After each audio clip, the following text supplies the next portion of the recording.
Buenas tardes, viernes. Me brinqué uno porque me fui de vacaciones con mis amigas. Sí, me la pasé bien a todo dar, gracias. Entonces, me dio mucho para pensar porque traía un libro que quería leer de José Ovejero en el avión y pues aproveché que eran 2 horas y media de vuelo. Y se podrán imaginar que empecé y pues ya luego no pude parar porque así me pasa luego cuando encuentro algo que me ayuda a hacerme muchas preguntas. Este libro permite que nos hagamos muchas preguntas. Es un libro, se llama La ética de la crueldad. El autor se llama José Ovejero, que es muy famoso. Y este es uno de sus tantos libros que hay que leer, porque pues qué emoción, ¿no?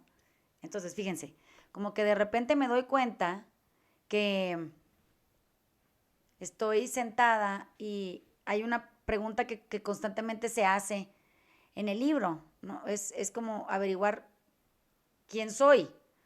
Pero José Ovejero tiene una idea muy particular que en el taller la hemos discutido mucho, que es detectar lo falso en nosotros. El taller así se llama, ¿no? Detectar lo que es falso en mí. José Ovejero lo aborda filosóficamente desde la otra edad. ¿Y qué quiere decir esto? ¿No? Entonces, hay un discurso oficial de cómo nos debemos de comportar todos. Hay un discurso oficial de lo que está bien y de lo que está mal. Hay un discurso oficial que dice que es violento y que es aceptable dentro de lo violento. Y hay un discurso oficial que dice que es estar educado y hay otro que dice cómo es estar mejor educado.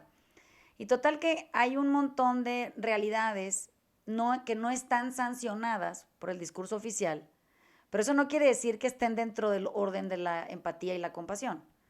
Hay muchas realidades que no están sancionadas y que deberían de ser sancionadas, ¿no? Bueno, entonces, este pues, se llama la ética de la crueldad. Cuando estoy leyendo esto, de pronto me queda claro que hay marcos que legitiman violencia, por ejemplo, ¿no? Que la hacen válida y admirable y aplaudida y todo, ¿no? Incluso la crueldad cabe dentro de ese mismo espectro. Entonces, nosotros lo que encontramos en el taller o nuestra propia búsqueda con el podcast es qué es lo que contrapone eh, nuestra crueldad a esas ideas. O sea, cómo lo que nos trae la literatura, por ejemplo, en el caso de José Ovejero, que viene de fuera a mí, es un libro que viene de fuera a mí, y yo recibo y abro las puertas de mi casa para la lectura, y de repente me confronta y me dice, oye, lo que tú crees de la crueldad o de la violencia, ¿tiene un sustento o simplemente es el discurso hegemónico? O sea, ese es el discurso de cualquier gobierno que sea el que tú, en tu propia capacidad de ser humano independiente y la chingada administras en tu propio hogar o en tu trabajo o con otra gente, da exactamente igual, ¿no? Bueno, entonces, cuando nosotros tenemos cosas que vienen de la afuera, y eso puede ser la presencia de un otro, puede ser una película, puede ser una serie, puede ser un libro, puede ser una conversación, puede ser lo que sea que no sea yo, viene y me trae otra edad. Eso quiere decir, es un contenido que a mí a lo que me ayuda es a construir una imagen distinta a mí y distinta a la comunidad a la que yo pertenezco o a la idea central de mi comportamiento o a la forma en la que yo me muevo y desempeño en la vida. Y me dice, esa definición que tú tienes es la única que hay. O sea, a lo que voy lo que me hace es dudar de mis propios límites. Dice, pues es que ahí no termina la definición, esa definición apenas ahí empieza, ¿no? Y entonces, ese contacto con lo que no soy, la definición nueva, no es la que yo tengo. Eso quiere decir, todavía no me define. Es más, ni siquiera la he puesto en práctica, no sé ni siquiera qué es. La tomo y la pongo en práctica.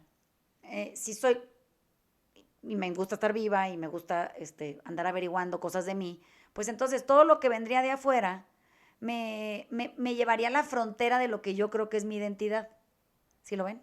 O sea, me empujaría al borde y me diría, a ver, asómate, a ver qué más hay acerca de eso ahí. Bueno, esa frontera puede ser geográfica para mucha gente, puede ser religiosa para otras personas, puede ser política, puede ser racial, puede ser una mezcla de todo junto.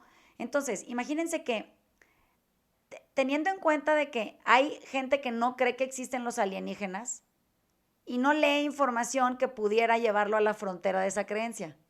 ¿Ya me entienden? Dice, ¿para qué leo esa madre si yo no creo en eso? Por ejemplo. O de zombies. ¿Verdad que no? O sea, hay gente que no cree en esa madre y dice, yo para qué chingados quiero ver esa pinche película, me vale madre, yo no creo en esas cosas. Bueno, todo lo que viene de afuera y pueda amenazarnos, entre comillas, dentro de nuestra estructura aceptada, debe ser destruido. Entonces, cuando digo de fuera, son de fuera de nuestras fronteras, ¿eh? No es de afuera de un mundo ajeno, de nuestras propias fronteras, fuera de nuestro, pueden pensarlo, de nuestro planeta, fuera de nuestra clase social o fuera de nuestro sistema de creencias. Entonces, cuando nosotros nos negamos la posibilidad de aventurarnos a la lectura o a la investigación o con la curiosidad de averiguar cosas que otras personas proponen para nosotros y, ojo, no estoy hablando de consumir chingaderas y de meterse mierda desconocida ni de... No, esas mamadas aquí en este podcast ni siquiera están consideradas como una actividad humana. O sea, qué hueva que ese sea el único propósito para justificar este tipo de violencia, ¿no? Bueno, entonces, cuando lo vemos así, digamos, en esto de que sentimos que viene de fuera y por eso nos amenaza y por eso hay que destruirlo, de repente yo lo que empiezo a hacer es buscar enemigos. Porque no entiendo, entonces digo, pero el enemigo ¿quién es? No, pues es el otro, ¿no? Porque pues es el que vino de fuera, es el malvado, es el ignorante, es el salvaje, es lo que ustedes quieran, y gusten y manden. Y entonces empiezo a sentir un placer cuando puedo destruir todo eso que me confronta, porque no me gusta estar en la frontera, no me gusta ir a averiguar. ¿Por qué? Pues porque los seres humanos vivimos desesperados por la certeza. No nos gusta la incertidumbre, nos da mucho pinche miedo entender y aceptar el hecho de que nunca vamos a averiguar quiénes somos. Entonces, la certeza o la creencia, la opinión y el juicio asentados me dan una cierta falsa sensación de identidad. Eso quiere decir, creo o me hacen creer que yo sí sé quién soy yo. Entonces, a ver, como siempre hay una justificación moral para todo, porque ya le hemos encontrado hasta para el exterminio, dice José Ovejero. Siempre tenemos una manera de avalar, derramar sangre, por ejemplo, ¿no? No, es que es en el mejor interés de los pobres ucranianos, que la chingada, que no sé qué. Entonces, la derrama de sangre está ahí validada, ¿no? Entonces, esa crueldad a la que hemos sido sujetos es una crueldad que José Ovejero llama moralizante. Eso quiere decir que suele ser parte de muchas cosas en la vida para educarnos, ese tipo de crueldad. Y pone ahí varios ejemplos que les estaba contando al Dani y Ale, que, por ejemplo, incluso hasta en cuentos infantiles hay una crueldad moralizante. ¿Por qué? Porque lo que busca el espectador que usa esa crueldad moralizante y al que se la aplican, digamos, es una certidumbre. Es lo que quiere una verdad sencilla, quiere una división clara entre el bien y el mal y quiere sentirse bien colocado ahí, porque eso le da contención. O sea, el mundo no se vuelve tan ambiguo, tan amplio y tan amenazante.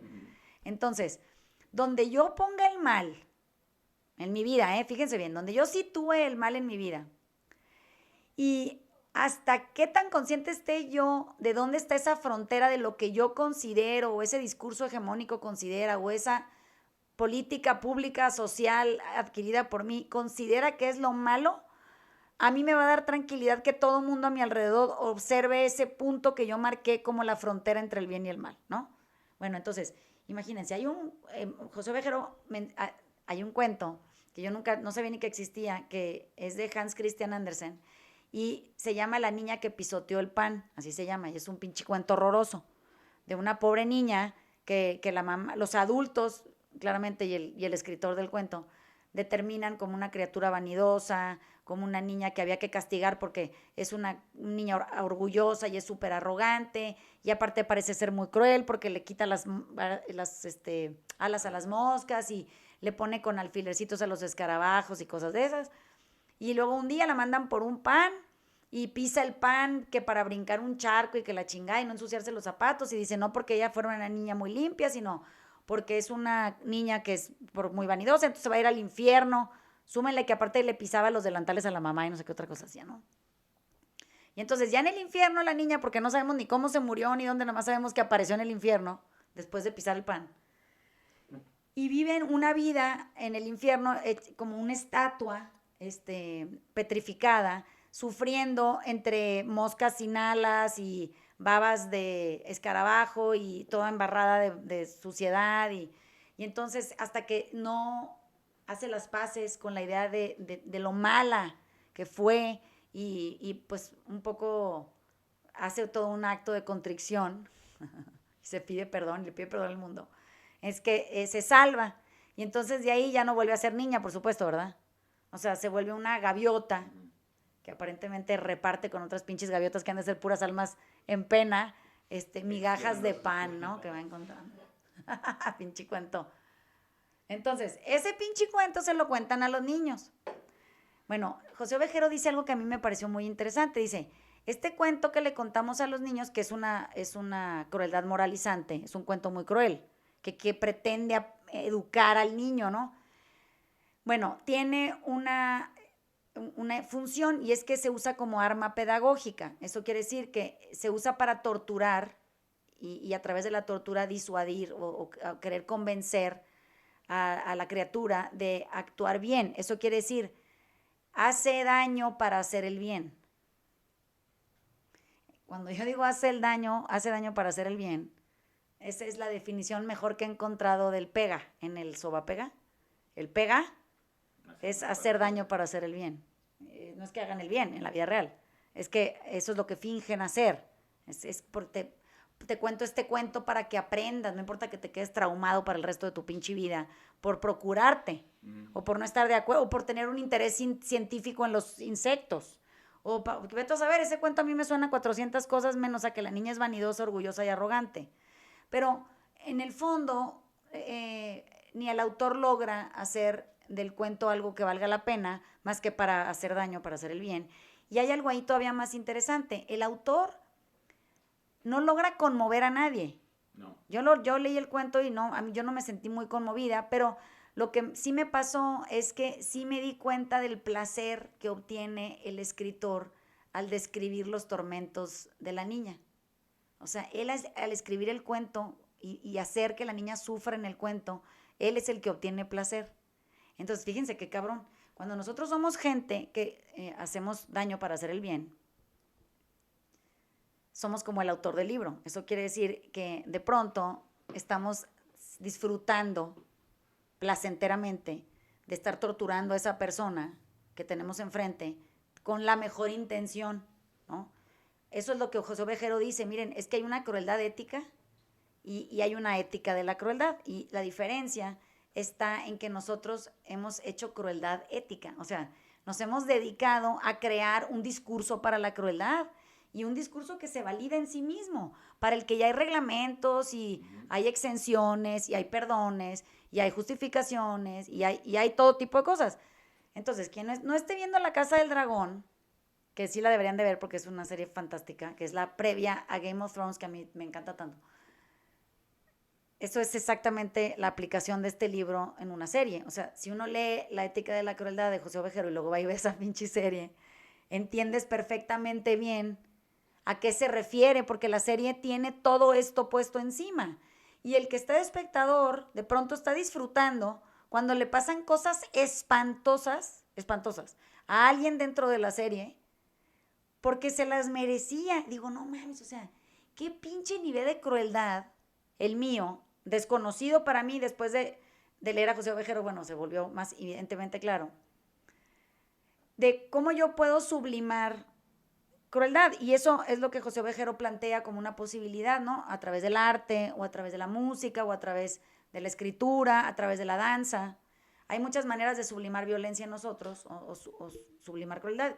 Sublimar quiere decir traducir ese impulso, deseo o necesidad de transgresión nuestra, no hacia un ser humano con el que podemos ser cruel, sino a través de esto que les digo, las diferentes manifestaciones artísticas, y crear violencia como algo que se puede exhibir, como algo sobre lo que se puede reflexionar, como algo que podemos colgar en nuestra sala, ¿no? Y que nos recuerde que estamos compuestos, no en esencia al 100%, pero una parte nuestra humana es muy cruel.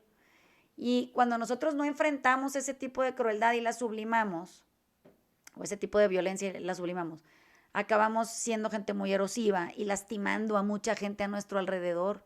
Nos volvemos gente bien pinche. Entonces, cuando estoy leyendo todos los... José Ovejero es muy fácil de leer porque es un autor que aparte hace cuentos de terror y le gustan los finales abiertos.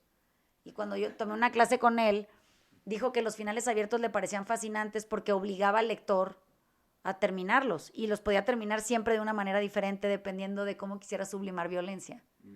¿Sí me explicó? O sea, que el cuento es útil para el resto de tu vida. Tú puedes leer el cuento y luego terminarlo de una manera, dependiendo de tu estado de ánimo ese día. Luego puedes leer el mismo pinche cuento el jueves y andar valiendo madre porque quieres que saquen la pinche banca de aquí afuera y lo terminas de otra manera. Y luego lees el cuento y ese día andas, pues no sé, enamorado de la vida y la madre y lo terminas de otra manera. Y ese final abierto mucho da información acerca de cómo estás tú y de qué trabajo tú tienes que hacer ese día, porque si ese es el final de tu cuento, pues si sublimaste violencia, qué bueno, porque ya no te chingaste en un niño, ¿no? Siento que nosotros deberíamos de entender que no, lo que viene de afuera no nos amenaza, nos completa. Y nos completa en la manera en la que nosotros tenemos que decidir que no somos nosotros, no para siempre, porque no somos estáticos, pero por lo pronto, en este momento preciso en donde tengo sentada la otredad enfrente, puedo saber que no soy. No soy tú, ¿no? Soy yo aquí y eso que estás haciendo tú no soy yo.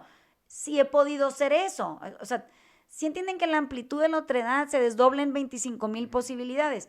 Cuando nosotros hacemos caso de esto, o sea, y dejamos de estar usando la pinche crueldad como arma pedagógica, porque es para lo único para lo que hoy se usa y se ha usado. Según nosotros somos crueles para que el otro aprenda y para que el otro entienda y para que el otro sea mejor persona y aparentemente obedezca y no sé qué tanta chingadera. Esa idea de la crueldad como arma pedagógica afirma el hecho de que el crecimiento solo es posible ejercitando algún tipo de violencia. Eso es lo que afirma esa creencia, que el crecimiento solo es posible ejercitando algún tipo de violencia. Y eso no es verdad. Eso es lo que nos hicieron creer, pero eso no es real. Entonces, si no tenemos amplitud, eso quiere decir nos confrontamos y nos llevamos a nuestras fronteras de nuestras propias creencias, nuestros propios límites, y nos cuestionamos en ese límite, oye, ¿no será que yo estaría haciendo eso y soy eso y no me he dado cuenta? ¿O no será que yo hacía eso y ya no lo hago y qué bueno porque ya no soy eso? Eso quiere decir que podríamos poco a poco empezar a observar muy de cerca la satisfacción pasiva que obtenemos cuando somos agresivos. O sea, ese instinto agresivo nuestro está buscando una satisfacción y a veces es pasiva. Eso quiere decir, a veces es haciendo esta lectura de un cuento. Se ve monísimo, ¿no? El evento. ¡Ay, es la hora del cuento! Niños, vénganse porque ya voy a leerles un cuento y sacan esa pinche chingadera. Que digo, ¿cómo se va a dormir el niño? O sea, ahora ya todo es malo en su vida. ¡Qué horrible! Bueno, los detalles sangrientos, voy a poner ejemplos, ¿no? Los detalles sangrientos o que son morbosos o son sádicos dentro de un libro. A ver, esto estoy hablando, asumiendo que toda la gente que nos escucha viene al taller. Entonces, voy a pedir una disculpa porque tendría que haber dado un antecedente. El módulo avanzado en el taller tiende, porque a mí me fascina, a proponer la lectura de cuentos de horror. Es una cosa que me encanta hacer. Y ese cuento de horror tiene representaciones muy crueles de lo que los humanos somos capaces de ser o hacer o pensar o vivir. Y entonces quiero que la gente entienda que no porque el libro tenga representaciones crueles hacen al libro un libro cruel. ¿Sí me explicó? No tiene nada que ver con el libro, tiene que ver con qué hago yo con la información. Entonces, todos los detalles sangrientos dentro de un libro, o morbosos, o sádicos, o esta como representación muy detallada de carnicerías como las de María Fernanda Ampuero, o de torturas, Agustina Bastérrica en su libro, o de violaciones, María Fernanda tiene libros, Mónica Ojeda también, en donde narran cualquier tipo de violaciones, no pretenden provocar una reacción dolorosa en el lector. Ese no es el propósito del libro y lo logra, no te duele el libro. Lo que logra es que satisfagan el deseo que tú tienes, eso quiere decir te ayuden a sublimar tu propia violencia. Que tú puedas satisfacer tu deseo en la lectura y que no lo lleves a ningún otro lugar.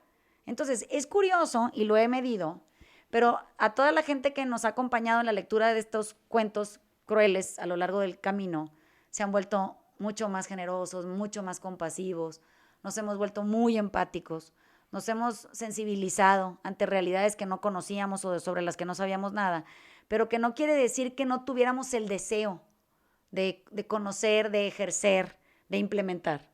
Entonces, fíjense, por un lado, leerlos satisface el deseo de transgresión, que esto lo expliqué en un podcast en donde hablábamos de Bataille y su libro, que tenía que ver con el erotismo, pero nos ayuda a evitar que este tipo de crueldad y violencia se dé en el mundo real.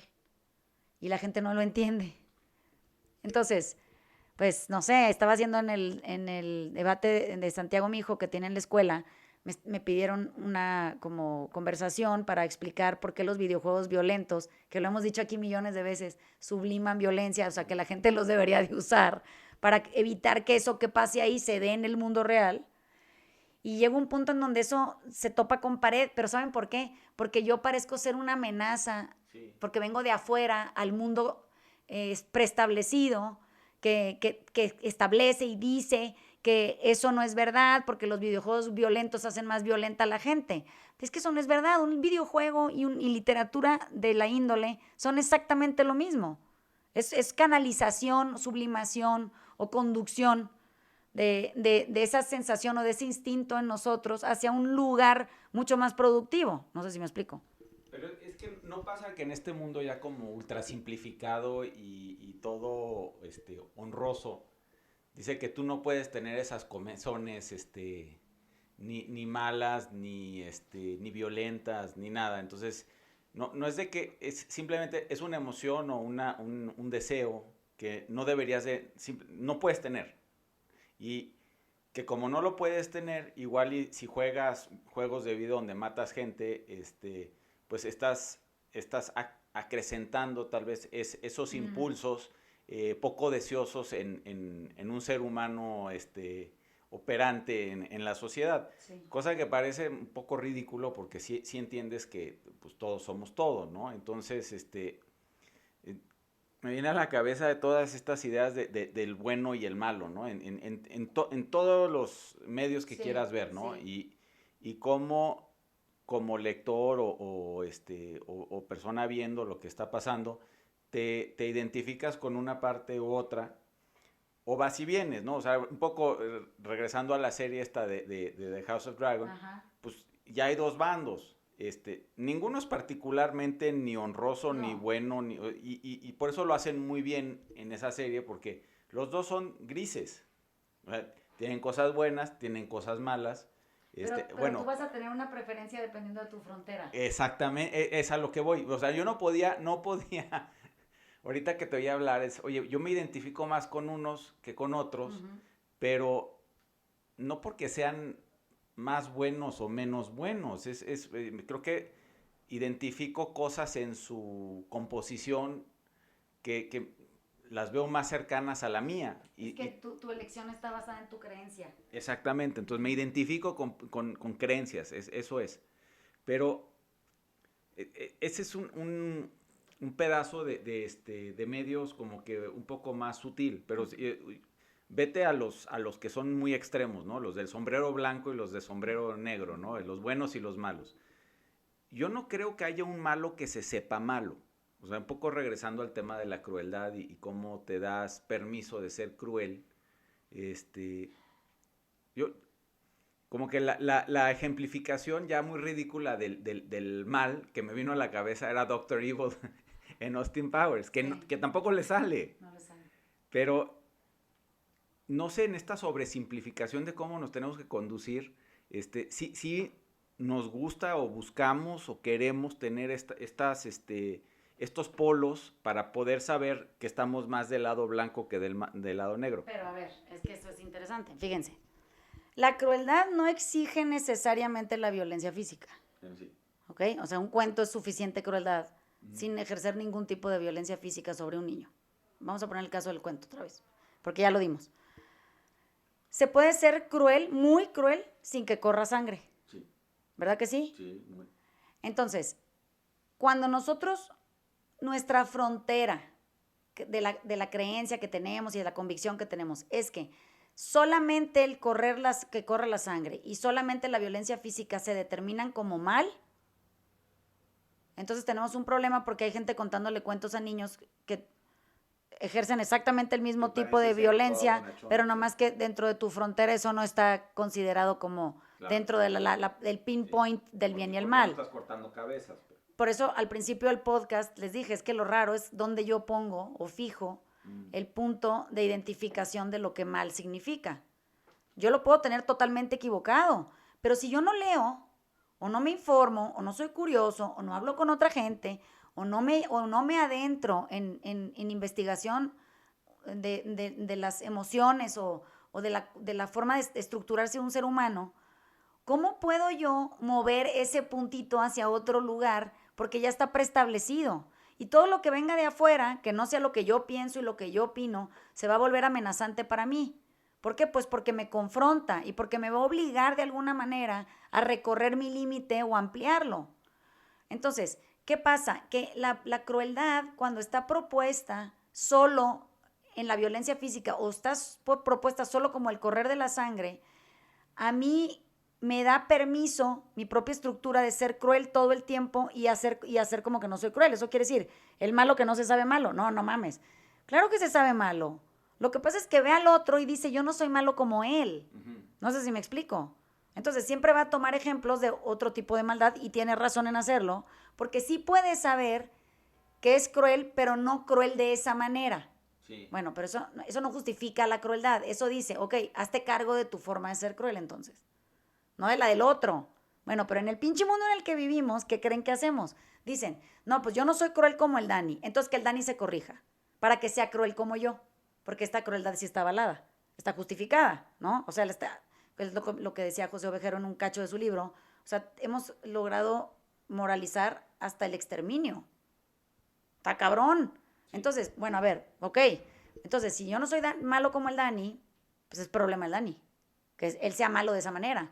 Oye, pero si yo sí soy cruel, nada más que no soy cruel así, ¿cómo soy cruel yo? Y tengo que actuar sobre mi crueldad, no sobre la del otro. En el afuera nos la pasamos queriéndole corregir la crueldad a otras personas, como si pues, se pudiera, 1 y 2, como si la persona no supiera, y 3, como si yo no tuviera vestigios, niveles o aciertos de violencia y crueldad en mí. Entonces, cuando nosotros queremos certeza, se vuelve la crueldad y la violencia en nosotros se vuelve prácticamente inerradicable. ¿Por qué? Porque no hay más que mi razón, y no hay más que mi opinión, y no hay más que mi verdad. Entonces, hay una cita que se las voy a leer porque creo que si no compran el libro, bueno, pues no importa, pero dice, la inteligencia es perezosa.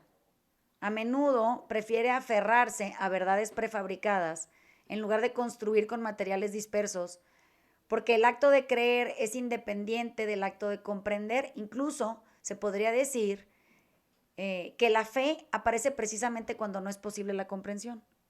Entonces, no estoy hablando de fe religiosa, ¿eh? Es la fe en lo que yo pienso, es la fe en lo que yo creo, es la fe en lo que yo vi, es la fe en lo que yo viví. Oye, pero es pereza. O sea, que yo no sea capaz de ampliar mi rango simplemente porque según yo es lo que es. Y ya no me interesa que haya otro tipo de ejercicios que se puedan hacer, porque yo prefiero aferrarme a mi verdad prefabricada, porque pues está claro, me está fabricada para mí, en lugar de construirme de confrontaciones, de redefinir mis límites a través del conocimiento y la investigación, pues me vale madre. Entonces yo digo, no, pues yo ya llegué. Bueno, ya llegaste. Y entonces eso se llama sobredeterminación. Y la sobredeterminación es popular, dice Ovejero, entre receptores poco educados. Pues lo dice bien mono, ¿no? O sea, dice que la sobredeterminación es popular entre gente pendeja. Eso es lo que dice. Dice, porque una de las funciones fundamentales de estar educado o de ser educado o de la educación es volvernos capaces de soportar que nuestras explicaciones nunca, jamás van a ser concluyentes. Y eso quiere decir que vamos a tener que poder ver, aunque no queramos, la realidad desde distintos ángulos y aceptar al mismo tiempo que ningún pinche ángulo de esos es cierto por sí mismo. O sea, que tendríamos que vivir 108 billones de vidas con todas sus profundidades para poder ni siquiera rozar la verdad. O sea, ni tocarla. Entonces, pues no sé, como que no estamos diciendo que la verdad no exista. Lo que estamos diciendo es que nada por sí solo es verdad. Entonces, pues la historia que me cuenta el Dani de su de infancia, por sí sola su historia no es verdad. Tendríamos que traer otro montón de versiones de la historia del Dani y él debería de ser capaz de ofrecerlas. O sea, decir, bueno, mira, a ver, ok, esta es una. De este evento en particular, te voy a contar la primera versión. Ahora te voy a contar la segunda versión de ese mismo evento, ¿eh? Ahora te voy a contar la cuarta, ahora la quinta, ahora la sexta, ahora, a ver, vamos a ver si fabrico otra en el camino. Güey, hay otra, no me había dado cuenta. Hay una 11ª versión de esto. Pues si es que hay miles. Entonces, la verdad sería más próxima al Dani si de ese mismo evento él tuviera 4 millones de ángulos disponibles y eso a él lo vuelve más cierto en él. O sea, su versión se vuelve más verdadera porque él no tiene ceguera de taller. O sea, no está puesto en su dolor diciendo, es verdad porque me duele. Pues en mi experiencia, luego resulta que sí, pero también te duelen otro montón de cosas acerca de ese mismo lugar. Entonces yo creo que todo eso es verdad al mismo tiempo, ¿no? Quiere decir que cuando nosotros, fíjense, le atribuimos causas simples a fenómenos complejos, la vamos a cagar. Eso quiere decir, la sobredeterminación se define, se explica como la atribución de causas simples a fenómenos complejos. ¿Qué significa esto? Una sobredeterminación es cuando yo estoy súper segura de algo tan increíblemente complejo que yo, según yo, puedo explicar en 5 segundos. Entonces, vamos a poner el ejemplo de un divorcio. La gente dice, me divorcié porque me engañó. Y digo, eso es una sobredeterminación. Eso es atribuirle una causa simple a un fenómeno muy complejo. Un matrimonio es un fenómeno muy complejo. No tiene una causa simple. Nada de lo que sucede ahí tiene una causa simple. Entonces, como que la gente quiere llegar a una conclusión verdadera rápido para que le dé certeza y entonces poder seguir con su camino limitado, cero angular, que tenga cero rango, que no provee nada de información y en donde nos volvemos entonces por miedosos, crueles y violentos en contra de la persona de la que nos divorciamos, ¿verdad? Porque resulta ser que la razón la tengo, porque es una causa simple. No, pues es que yo creo que nunca le vamos a atinar así. O sea, vamos a perder el equilibrio. Hay una cosa que dice José Bejarano en una de sus hojas y dice, cuando uno le atribuye una causa simple a un fenómeno muy complejo, lo único que quiere y pretende con eso es acabar con una sensación de estar siempre en peligro de perder el equilibrio. Entonces, si se fijan que cuando la gente se divorcia, lo que siente es que se desequilibró y le da mucho pinche miedo. Entonces, cuando medio lo recupera, es porque encontró la causa simple para el fenómeno complejo y se sobredeterminó y dijo, a mí me vale madre, esto es lo que es y no me importa nadie lo que diga nadie más porque yo ya llegué. ¿A dónde? Pues a la sobredeterminación, ahí ya llegó. Entonces, es muy difícil aceptar que no sabemos quiénes somos. Y es muy difícil aceptar que tampoco sabemos a ciencia cierta cuál es la razón de nuestros actos. Porque no existe la sobredeterminación para explicar eso. O sea, no sé por qué actúo de cierta manera ciertas veces. No sé, no tengo explicación para eso. Estamos, como dice Ale, en esta sobresimplificación de las cosas, pues como que nos gustan las películas, novelas, y que en donde, no sé, el detective necesita un móvil claro, y si lo encuentra Sherlock Holmes ya se resolvió el evento, ¿no? Siguiente libro, ajá. O porque, no sé, la traición por despecho, ¿verdad?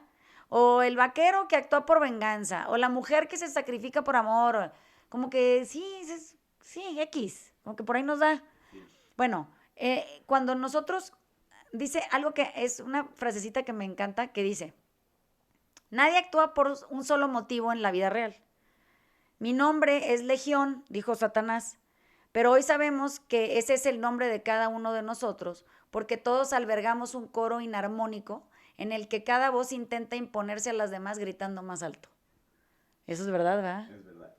Entonces, siento que en el camino o en el trayecto a recuperarnos, vamos a tener que atacar, y no me acuerdo exactamente cómo dice José Ovejero en su libro, pero dice que hay que atacar el núcleo de nuestros hábitos intelectuales, que tenemos que atacar la rutina de nuestros corazones. Dice que tenemos que atacar la rutina de nuestro cerebro, así dice, porque dice que si no, nos va a perseguir hasta la muerte la ignorancia y deberíamos de querer abrir la puerta para que toda esa confrontación y todo ese desasosiego y toda esa inquietud y toda esa incertidumbre que viene a través de la afuera, de la otredad, nos persiga hasta nuestro cuarto, o sea, que nos destape así en la cama. Dice que nos deje como sintiendo desamparados debajo de la sábana, porque pues la verdad es que hay cosas que preferiríamos no ver, pero eso no nos deja saber ni acercarnos más rápido ni mejor a la esencia de quienes somos, ¿no? Entonces, siento que, o sea, estamos luchando porque no se nos mueva la sábana, que se quede en su lugar, ¿ven? O sea, que la cama se quede fajada, así como cuando te acuestas a dormir y que no salga un pedacito. Siempre pienso, ¿por qué le dará a la gente miedo sacar el pie? O sea, pero es que me queda claro que es porque no tienes contención. Sí. O sea, porque no hay límite, porque la cama es un límite per se y la sábana un poco te permite no caerte, ¿no? Qué miedo que de repente se te salga un pie y haya un infinito ahí, ¿no? Yo hay mis cosas del terror, pero no es porque te va a agarrar la pinche pata un muerto o un zombie o un no, o sea, es que sientes que no hay nada. Sí hay, como chingados no hay piso y cuarto y pared y puerta y vida y todo eso. Entonces, ¿qué más te da empezar a crear todo un cuestionamiento interno que refiera o te haga próximo a la pregunta? ¿Saben? No, la respuesta no sé cuál será, da igual cambia a diario, ¿no? Pero, ¿por qué no nos queremos preguntar cosas? O sea, ¿por qué no queremos conmovernos hasta la médula? Es que ahorita que decías en esto de que inventas una respuesta, como yo lo entendí, es yo voy a sintetizar un evento complejo con una razón muy, muy simple. Y en mi caso lo que veo que hago es invento una razón simple para un evento complejo que contradice el que igual el Dani me dijo, tú actuaste. Entonces yo voy a actuar, yo voy a poder sintetizar una cosa que me dé tranquilidad. Sí. Que igual va a ser una simplificación absoluta, nada más para quitarme la inquietud y la archivo y no la vuelvo a tocar. No, pero es que de todas maneras te coge. Bueno, es lo que me estoy dando cuenta, es como que volteo y veo que tengo un archivo lleno de cosas simplificadas que según yo ya están resueltas, pero veo que no está resuelta una chingada. Es que no hay resolución. Pero no que sea resuelto, pero sino sean exploradas y como que está el evento, está la explicación, ya se resuelve en mi cabeza eso, se supera, se archiva y ya no se vuelve a tocar, en vez de, oye, pues qué estará pasando ahí, qué puedo aprender de todo eso, qué puedo percibir de mí en todos esos eventos, en vez de nada más ser un challenge a resolver. Uh-huh. Es que hay una cosa en el taller que siempre, ya no me acuerdo ni en qué clase de estar, pero lo seguro lo voy a encontrar, que dice que la vida no se resuelve, la vida se enfrenta. Sí. Y entiendo que, o sea, enfrentar la vida es rendirse y entregarse al proceso. Y cuando uno se rinde y se entrega al proceso, se acerca a la frontera, expande el límite, lo quita, lo mueve, se arriesga. Cuando tú no quieres rendirte y entregarte se vuelve bien estrecho. O sea, te aplasta, te aprisiona. Y pienso como, el otro día dijo el Dani, pues sí, pero es que si tú no lo haces, la vida te rompe. ¿No? Ya ni siquiera que te rindes y te entregas y voluntariamente vas y exploras, ¿no? Si tú no vas a explorar, la vida te va a romper. Pero ¿por qué quisieras que te rompa la vida y luego cómo te arreglas? O sea, esa pinche chingadera a mí me da terror. Sí. Entonces, ¿cómo podríamos alejarnos de estar argumentando todo el tiempo, enfatizando todo el tiempo las cosas que no entendemos? Porque en el momento en el que ya no tengo información para proveer, que es lo que les explicaba del énfasis, cuando ya no tengo información más para adicionar al punto que estoy tratando de hacer, me vuelvo repetitivo y subo el tono de la voz. Entonces me vuelvo enfático. ¿Pero para qué chingados estás haciendo eso? Porque te dio miedo la otredad. O sea, toda esta información que vino de la afuera no te gustó recibirla porque se te contradice. Porque te confronta, porque te golpea, porque te persigue, porque se mete en tu cama, porque te levanta la sábana, pues, así se ve. Y eso, como no nos gusta, dices, debe de haber una explicación para esto. Se abrió la ventana y entró aire, claro, pues eso fue. Pues es que no mames. No, ¿cómo? Es que eso es lo que, a esas simplificaciones, sí, bueno, y eso que es una sobredeterminación. Llega un punto en donde ya se vuelve absurdo convivir con gente que se sobredetermina, o sea, que encuentra cualquier causa simple para explicar cualquier fenómeno complejo. La vida es complejidad, entera, de principio a fin. Y de que te levantas hasta que te duermes, son puras complejidades que no se pueden explicar de manera simple todo el tiempo. Bueno, el proceso de explicar la clase de lo simple en el taller es que uno debería de tratar de generarse la menor cantidad de dobleces. ¿Se acuerdan esto de ser complaciente tanto, que pierdas la esencia de ti? O sea, ahora sí ya verdaderamente no tienes idea de quién chingados eres. Si antes no sabías, ahora sabes menos. Porque ahora estás confundido con una multiplicidad de identidades creadas por ti, para caber en todos lados. Si eso lo simplificas, eso quiere decir, te ocupas de tratar de encontrar una sensación de quietud en ti, no es para que te la pases más a toda madre en el afuera. En el afuera vas a seguir teniendo la complejidad. Lo que no puedes es sumar complejidad tú. O sea, ya el afuera es complejo por sí mismo. ¿Por qué quisieras tú andarte doblando como servilleta para luego salir al afuera a ver qué doblez te toca, en qué momento, de qué? Eres una pinche necedad de estorbo, en el camino de los demás. Entonces, averiguar qué no somos, porque el otro se manifiesta distinto a ti, se empieza a volver grato porque digo, bueno, ok, no soy como el Dani, pero sí soy eso de otra manera. ¿De qué manera soy yo así, no? Quien venga al taller sabrá es cómo golfeo yo. Porque luego dicen, ay, la golfa esa, que la chingada. Y le digo, ay, qué cagada, ¿no? Pero ¿cómo golfeas tú? Porque no es que no seas golfa, es que no eres golfa así. ¿Sí me explicó? Pero ¿cómo eres golfa tú? Pero eso, y les estoy diciendo que estos son discusiones que generan el género femenino del género femenino.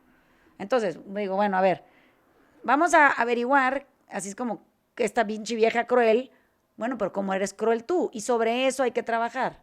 Sobre la crueldad del otro no tenemos ningún tipo de rango de acción.